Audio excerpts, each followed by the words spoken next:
and welcome back to another episode, the second to last episode of 2025. Very exciting. So yes, we are 1, 2, 3, nearly 3 years into the channel, which is a bit nuts, or 2.5 certainly. So I figured I'd talk about my top 6 games of the year. Why top 6? Very simple. I've bought fuck all. I've bought fuck all new games. I genuinely have. There has not been that. For everybody else, there's been loads. Claire Obscure, the new fucking Resident Evil is coming out soon. You've got other stuff. You've got remakes. You've got Silent Hill F. You've got Atomfall and Split Fiction and 1,000,001 things. And here's the kicker. I did buy other games. I bought Shinobi. It's fine. I bought Atomfall. I haven't played it yet. I bought Split Fiction in March. I bought that in March, and I still haven't played it. Mostly because I can't be bothered, but mostly because, I'm going to be perfectly honest with you, I've been playing a lot of old stuff. I've been playing so much old stuff, and here's the thing, I've bought 6 consoles this year. 2 of them are old. Number 1 is that fucking Action Max. That was 50 quid. 50 quid, that's it, period. I bought ColecoVision. I bought a Steam Machine, a Switch 2, a Playdate. I think that's 5. That's why there was 6. Oh, and another Audio Adventures. That was it, yeah. I bought another Audio Adventures console, which I talked about last week. So, my top 10 of the year is non-existent. It is non-existent, unless you count some of the audio adventure games, which are correct.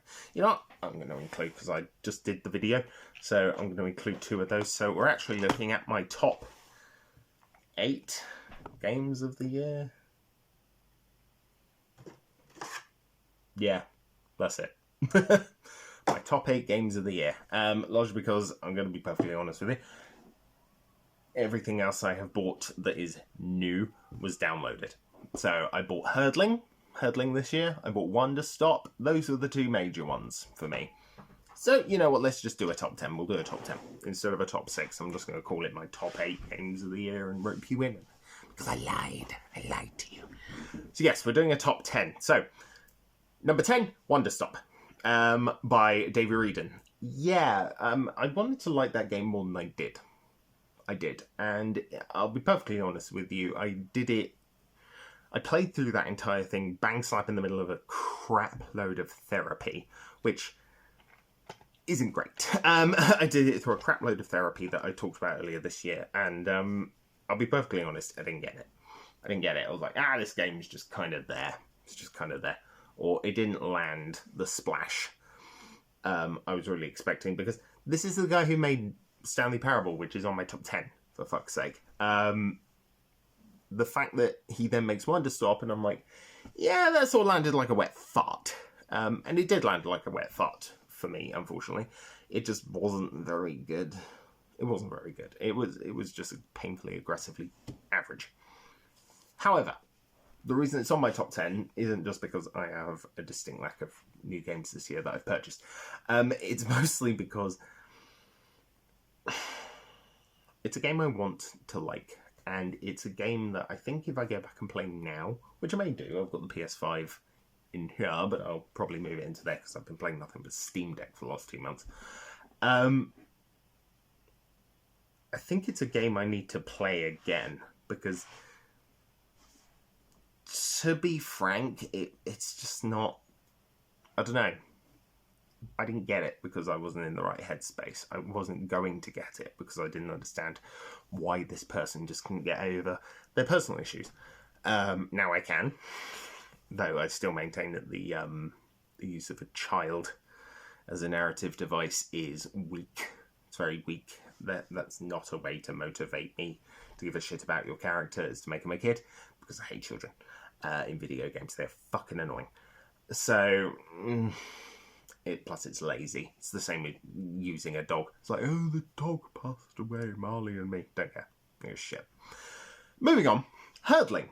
Now, hurdling made me care about its characters, because you are herding I suppose it's a flock. You're herding a flock of these things called calicorns, which are these big antlered, not antlered, Yeah, antlers. Big antlered, woolly sheep things over a mountain and down to their feeding grounds, which is really cool. To the point where I did buy a stuffed Calicorn plush that'll hopefully arrive next year. Just went ahead and did it because why not? But yeah, so that made me care about its characters because A, you can name them, B, you can accessorize them, C, there's no dialogue, and D, they're not children in a video game. They're not. I don't care about kids in a video game. There's very few I give a shit about, and those are maybe Clementine from Walking Dead and Ellie from the first Last of Us. Not the second one. Especially not the second one. Fuck the second one. Fuck the second one. But those are the two downloadable games that I bought this year that I thought were actually worth talking about. Moving on, number 8. How Close is the Ghost? I talked about this last week. It's a really solid. Maze exploration game. I have played a bit more of it since that review, and stays the same. I think it's good. It's just got some problems, namely with the save feature. Now, for my second game on the Audio Adventures console, yes, Psychotronic Mind. The Psychotronic Mind, yes. It is a cheesy 1950s B-movie schlockfest, and I fucking love it. I do. I love the idea of this like, World War II ace pilot or whatever he may be. Being given psychic powers and having to fight back against the Nazis, and going from there is a lot of fun. It genuinely really is. It's so cheesy, and it's got a much better save system, and than that there isn't one. There are just three different. Yeah, you know what? I need to play this again. There's 3 episodes, and they're all really cool. They are. I still struggle with that last one, though. Which is sort of what prevents this game getting higher. Number 6. Kirby Air Riders. Yes, I have played a few racing games this year. I did buy Sonic Cross Worlds this year. I haven't played it yet, and I can guarantee you, if I had, this would be number 6. But in the interests of fairness, Kirby Air Riders. Yeah, I fucking love this game. It's full of so much stuff. It's still in the Switch too. That's awkward. Well, that's why I like it so much. But yes, Kirby Air Riders, probably my favorite. Probably my second favorite racing game of the year. I'm going after Sonic Racing. Because pretty much every Sonic Racing, apart from Team Sonic Racing, was good. Team Sonic Racing is shit. It is a miserable fucking experience. Whilst Kirby Air Riders, I'll be honest with you, I've been enjoying Top Ride a lot. It's a lot of fun. It really genuinely is. It's such a fucking blast. I heartily recommend. Number 5. We're in the top 5 now, kids. We've talked about 2 audio games. We've talked about Kirby's Air Riders. I think, to be fair, what I like the most about Kirby Air Riders is the sheer amount of stuff in it. It's got a full campaign that's really fun. It's got sort of the top racing. You've got a battle royale hellhole with fucking city trials. I did play the original. on GameCube, and to be perfectly honest with you, it's the same game, but bigger, which is what we want. That being said, I still want a Kid Icarus Uprising port. Please, Nintendo. And don't make it one of those shitty game keycard things, because if you do, I'm not buying any more Switch games. Moving on. Yeah. Number 5 is Date Everything. Yeah, I'm not normally a big dating sim person, and I'm definitely not a big visual novel person. I find them extraordinarily boring. But I'm really liking this. It's a lot of fun. I like the characters. The fact that every single one of them is voiced by a different person is just fucking insane. Like, branching stories and narratives is really cool. Quite a touching moment with the one of the ones in the attic that I really, really liked. There's no spoilers here, but there's just a lot in here that I really enjoy. Now, some characters are just period douches. The fucking Lights, for example, being an extremely vapid, ignorant, stupid influencer. Yeah, fair enough. Like, they have absolutely no personality outside of that, and they are just awful. They're just dreadful. But at the same time, I love the fact that you can romance, like, the stairs. But there's also other characters who I do find exceptionally annoying. There's Timothy Timepiece, who has sort of two modes, which is Catboy Butler, or no, well, he's not a butler, but Catboy, like, basically he's a clock. He's a cat-shaped clock, and he's got two sort of modes, which is if you talk to him when he requests you to talk to him, he's perfectly pleasant, he's fairly approachable, he's, you know, because you're meeting with him on his terms. If you don't do that, you get this annoying, irritatingly voiced little shithead, who, I'm going to be perfectly honest with you, I hate. I really genuinely hate. It's like, yeah, I'm Timmy. Yeah. Fuck off. Pain in the ass character. Awful. Yeah, fine. So there is one spoiler. But beyond that, yeah, I haven't spoiled the ending of that particular character. It's just, yeah. I find there's a lot to talk about. There's a lot to talk about with this. Unfortunately, I've done most of the ones I'm actually interested in talking to, so now it's just the rest. By the way, Dante Basco, who voices fucking Zuko from Avatar, is in this, and he voices the fireplace, and he's awesome. He is absolutely cool. But then there's a guy who's food, and you have like all food. He's all food, and you go to a bunch of different restaurants within your own house, and it's all fucking weird and crazy, and I love it. But yeah, I like that there are multiple different endings. I like the fact that Team 17 are still going. Like, this is a Team 17 game, where it's published by them. But yeah, they're still going, which I'm always on board for. Number 4. What could possibly be number 4? Could it possibly be a standalone DLC for my favourite game of 2023? Yes, it fucking could. It fucking could. It's Robocop Rogue City Unfinished Business. I love this game. I do. I love the original. The original is still my favourite game of 2023 by an absolute gaping margin. To be fair, Terminator Resistance is also pretty close. The thing that prevents it from being so is just the fact that there were other... In fact, I think there was it Unicorn Overlord? No, that was last year. Yeah, Unicorn Overlord was last year, and this year, we'll get to this year. But yes, Robocop. Yeah, it's a more straightforward linear experience this time around, but giving you a giant fucking cryo cannon and giving you a bunch of the abilities straight off the fucking bat. Yeah, okay. Yeah, okay. Much better. Yes, I mean, Robocop Rogue City has a new Game Plus mode, which is so lovely, honestly. I wish this one did. No, it doesn't. It doesn't have a new Game Plus mode, which kind of lame. You'd think after making the first one, come on, Teon, what are you doing? Here's the thing, Teon makes some really good shit. they know their way around. I've never met a company who know their way around licensed games better. Like, they come out and go, yeah, so we made the Rambo game. Yeah. It was shit. Yeah. We've made Robocop Rogue City. We've made Terminator Resistance. Oh, holy fuck. It's amazing. It's a B-level budget. But it's treated with the reverence for Terminator that it really deserves. I want to see an Alien game from these guys. I want to see Predator from these guys. I want to see those two.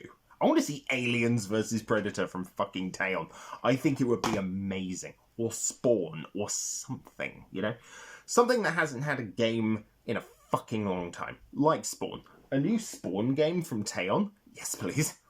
I think it'd be great. I really, really do. I think the only real complaints I've ever had about them are their lack of a new Game Plus mode, because this could do with it. Plot's good, story's good, environments are good, combat's still fun. Cryo Cannon is amazing. It's genuinely such a cool weapon, if you'll pardon the awful pun. I'm not trying to be Mr. Freeze from fucking Batman and Robin, but yeah. Such a good game. Such a good game. Now, my top 3. Now, one of these is technically cheating, because it kind of came out last year, but the physical release came out this year, which is where I played it, so go fluff yourselves. This game, however, Donkey Kong Bonanza. Yeah, I love this game. I absolutely, I love it. I think it's amazing. I've never played a game that's quite so Wario World before, apart from Wario World.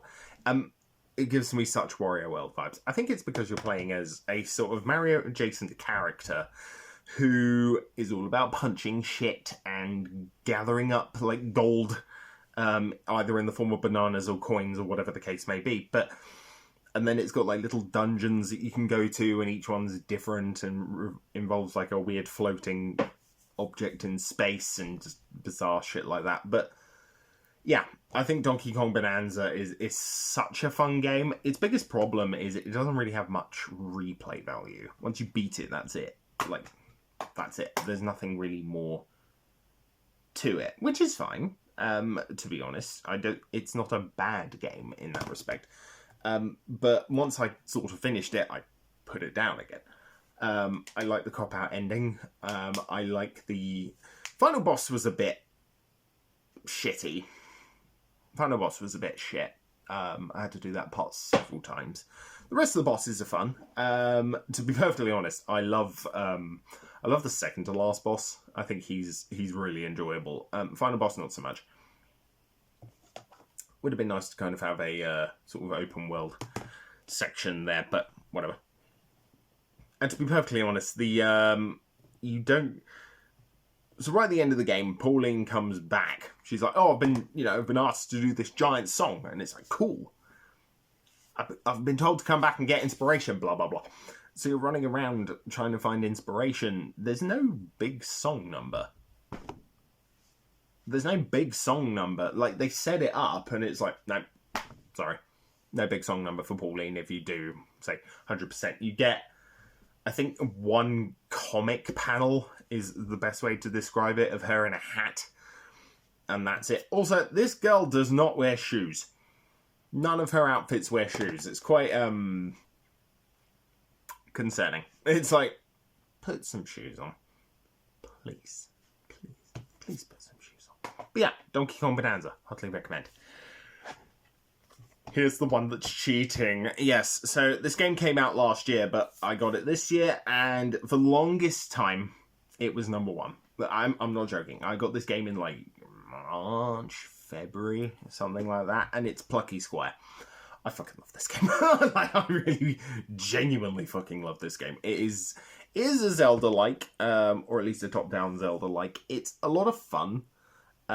It's wonderfully meta. It's so entertaining and so charming, and it's so simple.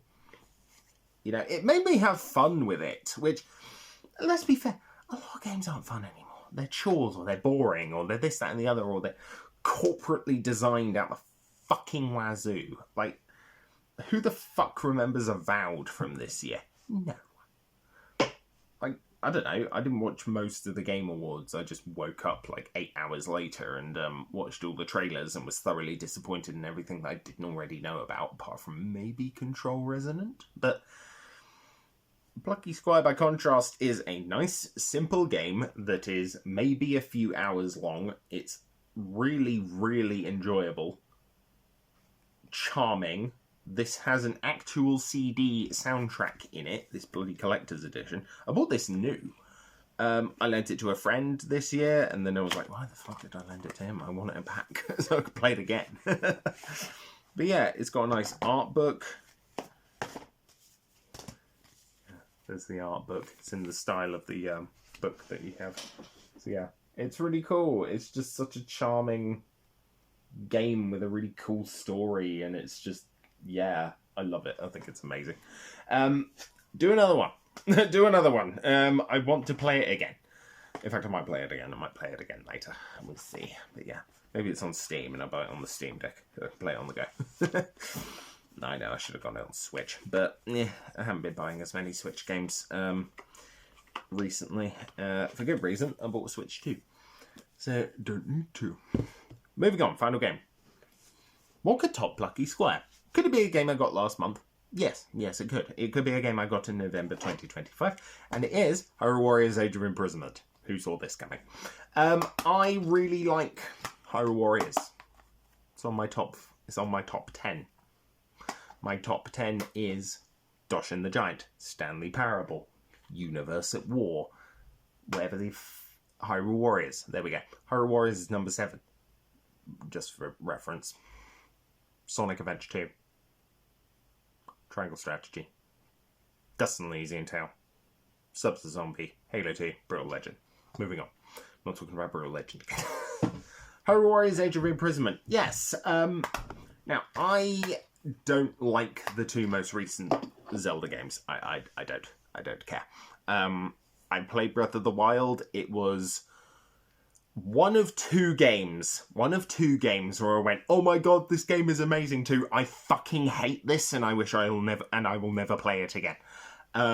Within about half an hour. The other one was Atomic Heart, which I played for 20 minutes. Within 20 minutes, it's bullshit, garbage, overly healthed asshole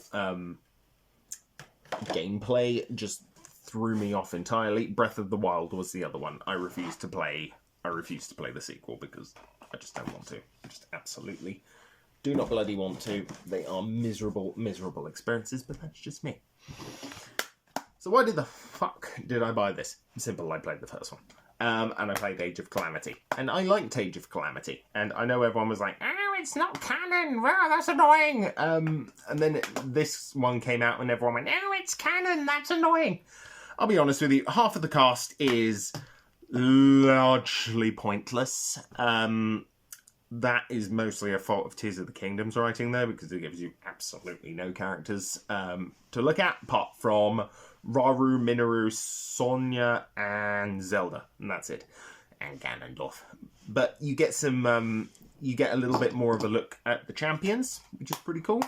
And then I saw someone bitching and nitpicking about it. They were like, if you remove the helmet of the, Gerudo champion, she doesn't look like that. And I'm like, you pedantic piece of shit. What a fucking stupid thing to comment on. Fuck off. So, to be honest, I don't get the pedantic complaining behind this game. It plays very well. There's a bunch of people that, it plays like a Warriors game. And I'm like, yes, it plays like a Warriors game. Now, I'm not the biggest Warriors fan. I have 5. Yeah, I've got 5 of them, and they're all the Nintendo ones. I bought Hyrule Warriors. It's brilliant. It's really, really good. I bought Fire Emblem Warriors. I didn't really have the context for most of the characters, so it all mostly went over my head. I have 3 Hopes, and it is perfect, apart from its ending. I bought Age of Calamity, which I've played a lot of. I'm still debating to buy the DLC for that one. And then there's this. My one complaint about this game, and it is 100% a spoiler, no playable Ganondorf. No playable Ganondorf. Like, what the fuck?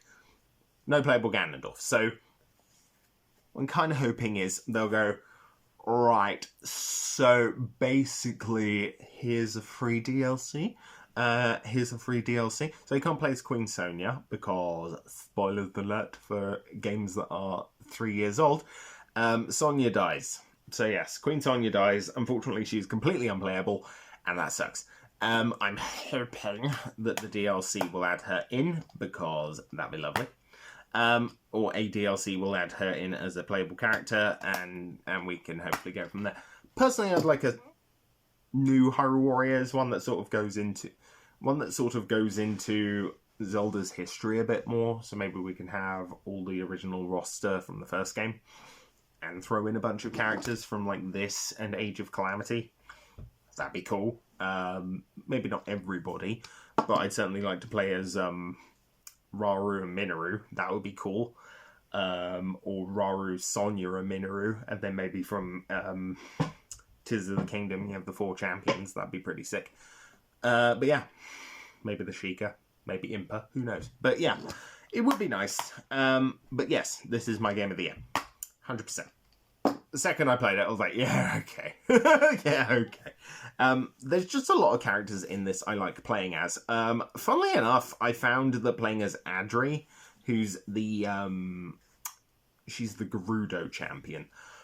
I wasn't expecting to like her so much, because she plays a lot like Urbosa from Age of Calamity, but better.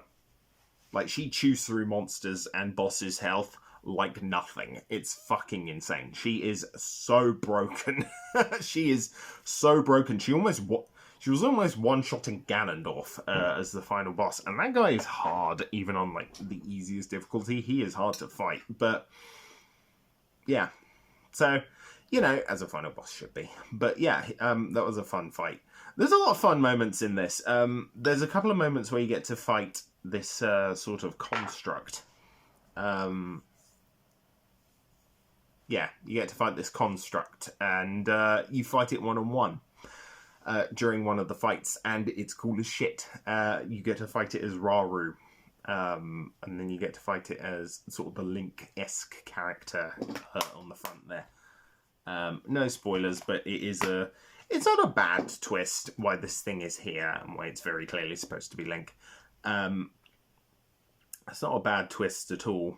I think it's a shame we don't get to see Zelda sort of going, right, you know, Raru's dead, here's the end of the game, let's go from there. It just sort of ends with Rauru defeating Ganondorf, as you see in Tears of the Kingdom, and then freezing him for the next 10,000 years. No, longer longer than that, probably 20,000 years, about 20,000 years, which is fine. Maybe longer than that, I don't know, who cares. Moving on. So yeah, it would be nice to see a new one. I'm very keen on a Super Mario Bros. Warriors. I'd play the shit out of that game. I think it'd be fucking amazing. But that's me done for another week. Next week we will be discussing what I got for Christmas. Yeah, well, maybe. We'll see. I have a bit of an idea, mostly because I asked, and I've bought myself some games as well, which I'll be talking about, which will be very exciting. So yes, this will be a bit of a game pickups December video. So we'll go from there. So until then, I'll see you next time.